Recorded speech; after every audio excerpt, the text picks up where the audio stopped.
오늘도 하나님 말씀 앞에 서게 되어 여러분 모두 주의 이름으로 축복합니다. 아모스 5장 4절입니다.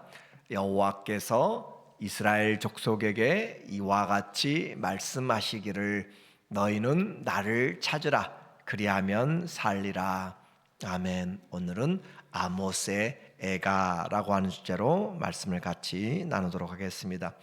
하나님은 이스라엘이 돌아오기를 바라십니다. 그래서 그들에게 경고하시고 때로는 기근으로 또 전염병과 또 전쟁과 지구촌 곳곳의 재난들을 통하여서 사람들을 돌아오도록 너희는 내게 돌아오라 라고 외치시는 그런 하나님의 음성인 것을 우리에게 말했어요. 자연의 계시를 통하여서 우리로 하여금 하나님께 돌아오도록 그래야 살 수 있다라고 하는 말씀이죠.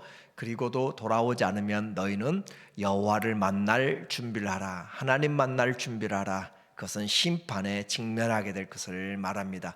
그러므로 우리에게 은혜의 기회 때 하나님께 돌아와야 된다라고 하는 거죠. 우리는 이 세상에 살면서 내일 일을 모릅니다.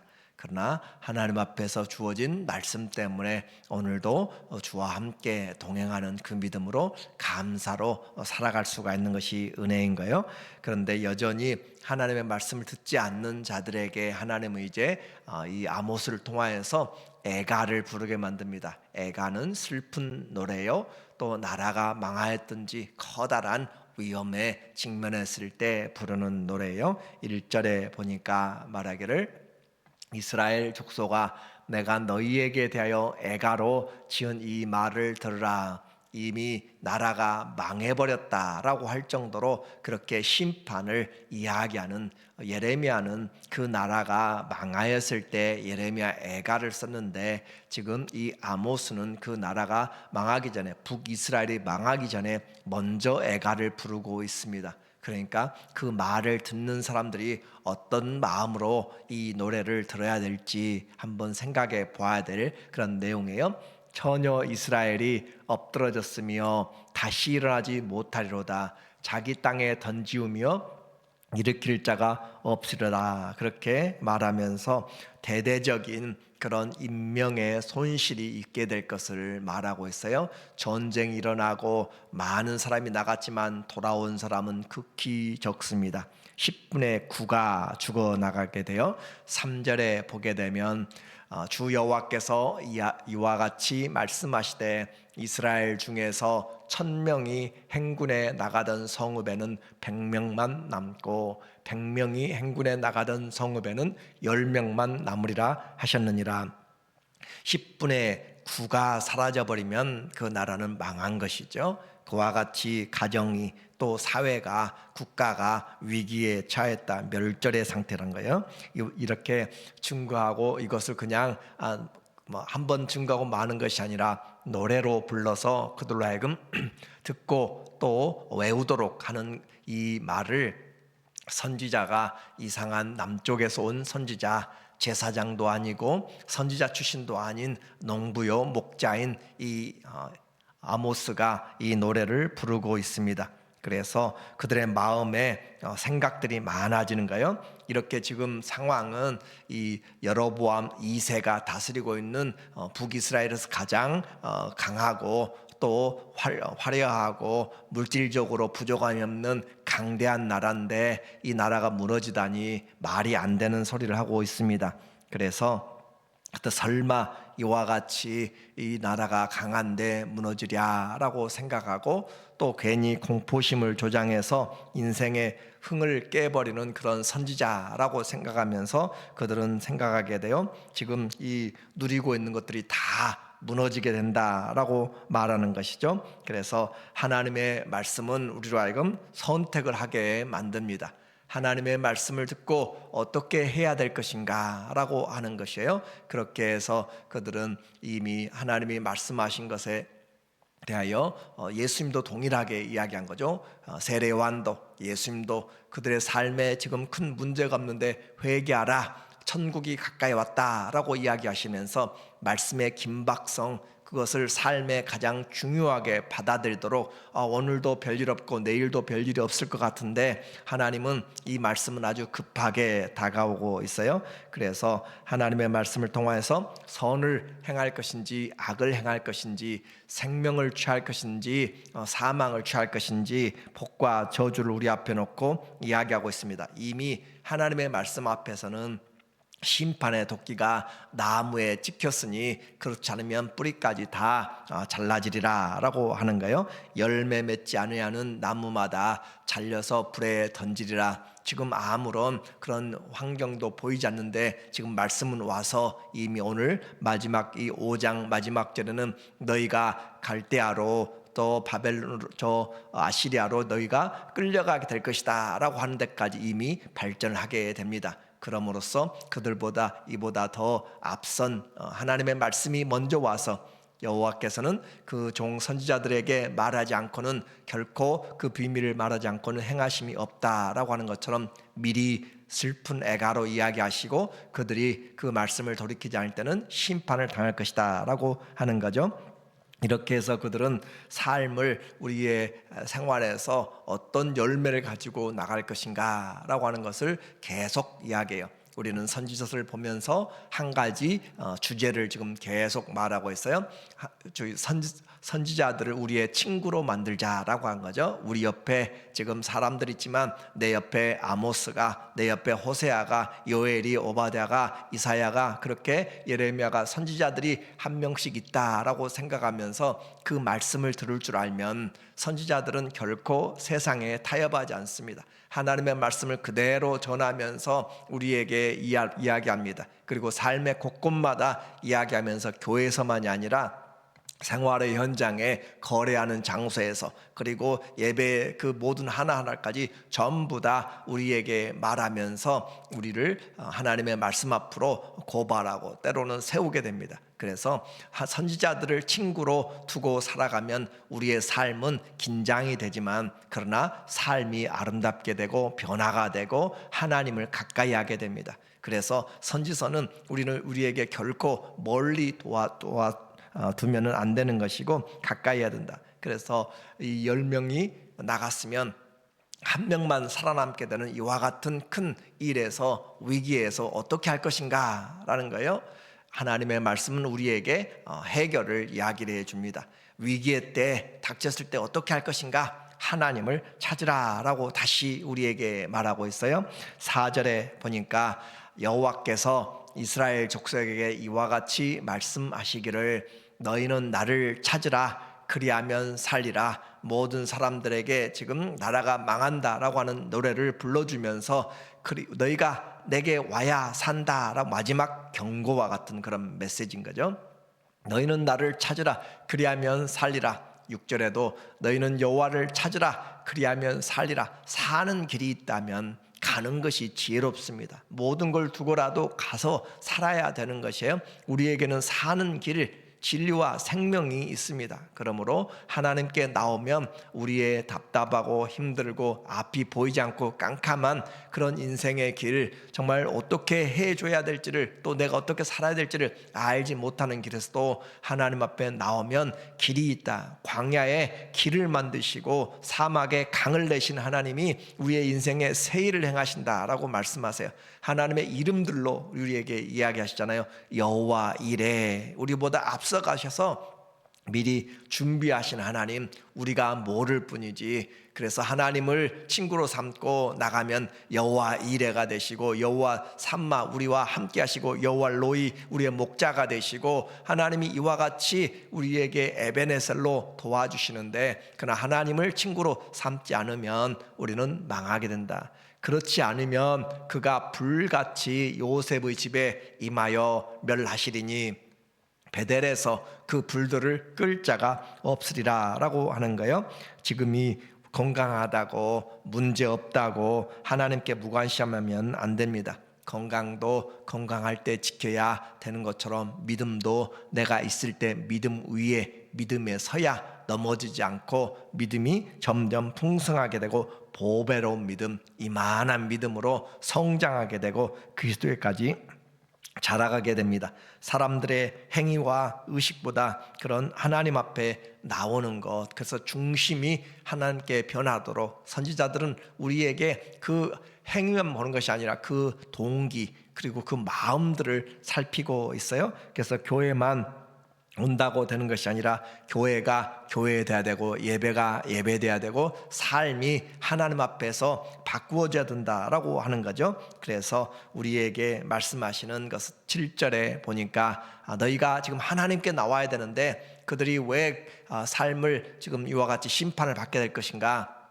정의를 쓴 쑥으로 바꾸며, 우리 성경에는 인진이라고 하는데 쓰디쓴 쑥으로 바꿔버렸다. 정의를 행하는 것을 쑥을 먹는 것 같이, 쓰디쓴 쑥을 싫어하는 것 같이 그렇게 싫어버린 바 되었다, 그 말이죠. 공의를 땅에 던지는 자들아, 공의를 지켜야 하나님 나라는 공인데, 정직인데 공의가 무너지게 된 것들이고, 그래서 그와 같은 자들에게 하나님을 바라보라. 묘성과 삼성을 만드시며 사망의 그늘을 아침으로 바꾸시고 낮을 어두운 밤으로 바꾸시며 바닷물을 불러 지면에 쏟으시는 이를 찾으라. 그의 이름은 여호와시니라. 하나님께 나와야 길이 생기는 것이고 하나님께 나와야 문제가 해결된다라고 그렇게 지금 이 아모스는 노래를 부르고 있어요.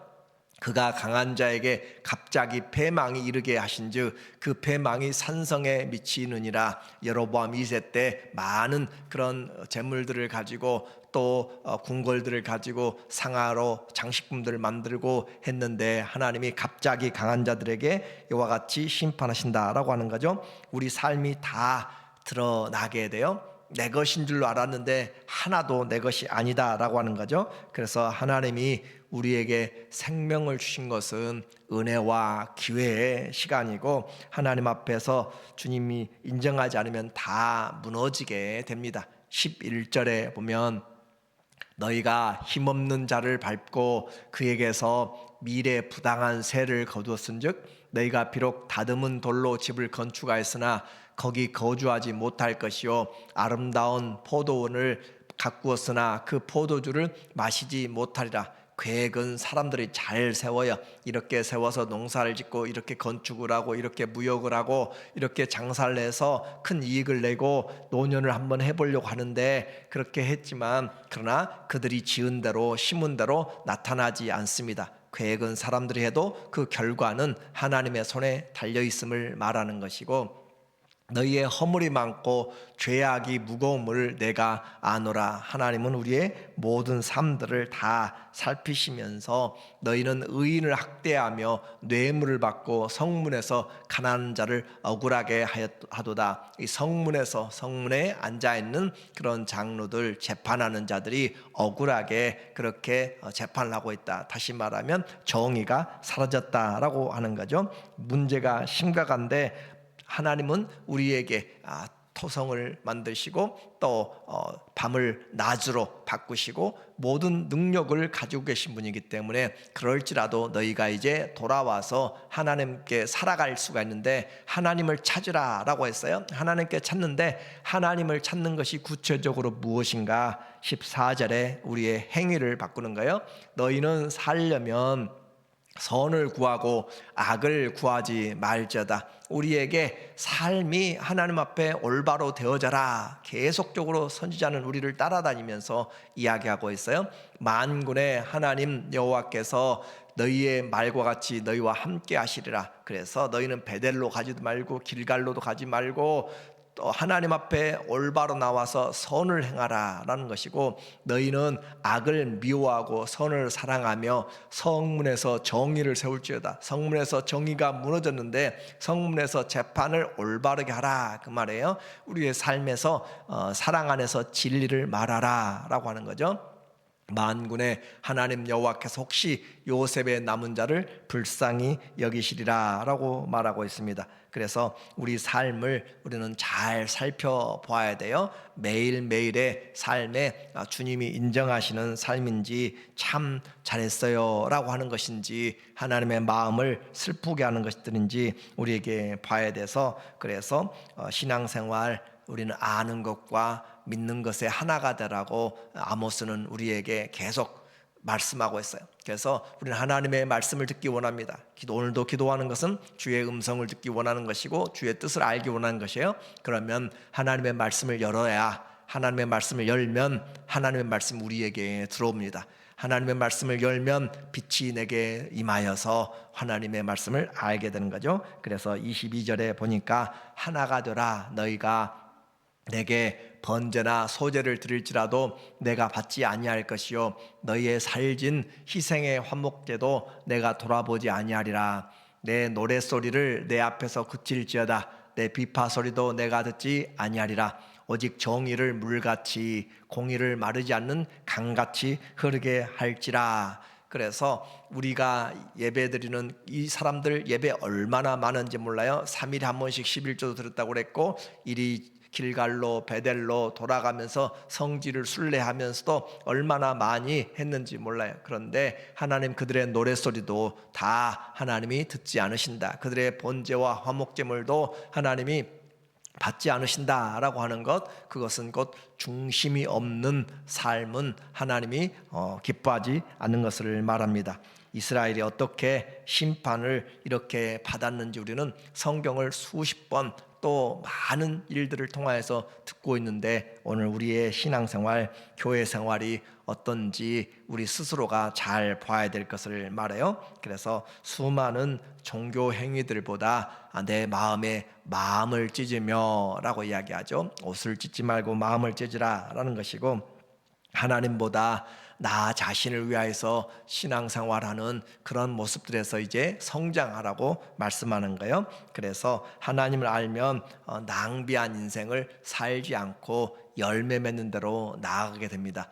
이 오늘 본문의 이런 아모스의 이런 이야기를 한마디로 우리에게 성경적으로 이야기한다면 기억할 로마서 12장 1절과 2절의 말씀으로 오늘 메시지를 우리가 정리할 수가 있을 것 같아요. 그러므로 형제들아, 내가 하나님의 모든 자비하심으로 너희를 권하노니 너희 몸을 하나님이 기뻐하시는 거룩한 산 제물로 드리라. 이는 너희가 드릴 영적 예배니라. 우리의 몸으로 행함으로 하나님 앞에 나오라 라는 것이죠. 그래서 너희는 이 세대를 본받지 말고 잘못된 예배는 개혁돼야 되고 잘못된 삶은 바꿔나가야 되고, 그래서 오직 마음을 새롭게 함으로 변화를 받아. 그러니까 우리는 어떤 것보다 내 마음이 진실한지를 살펴보아야 되고, 내 마음이 하나님 앞에 정한 마음, 정직한 마음, 새롭게 되도록 하나님 앞에, 그래서 심령이 가난한 자가 복이 있습니다. 예수님 없이도 너무나 그냥 부요하게 살아가면 안 되는 것이에요. 마음을 새롭게 함으로 변화를 받아 하나님의 선하시고 기뻐하시고 온전한 뜻이 무엇인지 분별하도록 하라. 우리가 너무나 많이 듣고 또 외우기까지 하는 이 말씀이 오늘 우리에게 아모스 선지자를 통하여서 또 바울을 통하여서 우리의 옆에 서서 우리의 마음 가운데 내가 진실로 하나님을 찾는 그 마음인지를 보게 만들어요. 그래서 주의 말씀이 내 심령에 새겨지는 그런 시간들로 주님, 우리의 남은 삶이 주와 함께 동행할 수 있는 그런 정직한 심령들 되게 하시고, 사랑 안에서 진리를 말하고 그리스도를 머리로 살아가는 성숙한 우리의 신앙이 되시기를 예수님의 이름으로 축원합니다. 아멘. 하나님 아버지, 우리에게 말씀을 증거해 주는 선지자들을 보내주시고 또 말씀을 가까이 들을 수 있도록 우리 안에 주의 성령이 은혜를 주셔서 감사합니다. 일평생 주의 말씀을 옆에 두고 읽어서 하나님 경외하기를 배우며 그 은혜로 날마다 겸손하게 주와 동행하는 믿음의 삶 되게 하여 주시옵소서. 예수님의 이름으로 기도합니다. 아멘.